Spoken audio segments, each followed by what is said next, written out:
Hi అండి. Welcome to Sanvi news Tirupati. ఈ సమస్య ప్రతి ఒక్కరికి సంబంధించినదండి. సో, మనము సాధారణంగా వెళ్తూ ఉంటాము ఇక్కడ రోడ్‌లో.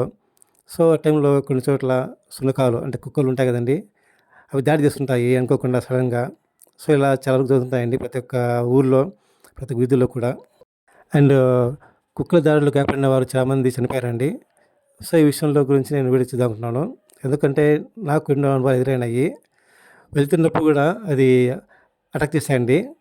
నడిచి వెళ్తున్నా గూడా బైక్‌లో పోతున్నా గూడా అటాక్ చేసినాయి ప్రతి ఒక్కరి మీద. అందరి మీద.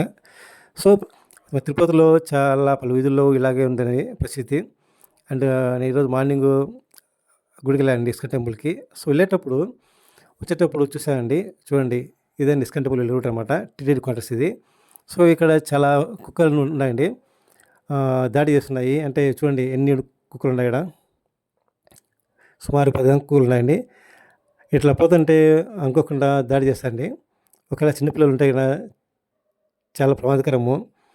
సో, ఇలాంటి సంఘటనలు చూస్తున్నాం మనము. దీని మీద అధికారులు ఏమైనా స్పందించాలని కోరుకుంటున్నాము. ఇదొచ్చేసి ఇస్కాన్ టెంపుల్ రోడ్‌లో టీటీడీ క్వార్టర్స్ దగ్గర తీసిన వీడియో అండి ఇది. ఈ వీడియో పూర్తిగా అక్కడేనండి. ఇంకా వీడియో వస్తుంది ఇంకోటి పెడతాను. అది ఉందండి స్క్రోలింగ్‌లో చూడండి. సో, ఇలా అయితే చాలా ప్రమాదకరం అండి. నైట్, డే అని లేదు. ఎప్పుడైనా అది వెళ్తుంటే దాడి చేస్తుంటాయి. ఇదొచ్చేసి చిన్నారెడ్డి కాలనీ నుంచి ఎంటర్ అయ్యే రూట్ అండి ఇది. ఇక్కడ చైతన్య స్కూల్ ఉందండి. సో, అక్కడి నుంచి పిల్లలు వస్తారనమాట. అక్కడ కూడా కుక్కలు దాడి చేస్తున్నాయండి. ఇది చూడండి, సందు ఉంది ఇది. సో, ఈ సందులో నుంచి పిల్లలు పోవాలి స్కూల్‌కి. సో, ఇక్కడ సందు ఆ పక్క నుంచి కుక్కోటి. అక్కడ 2 కుక్కలు ఉన్నాయండి. కుక్క ఒకతనికి కరిచింది, ఒక వృద్ధుడిని.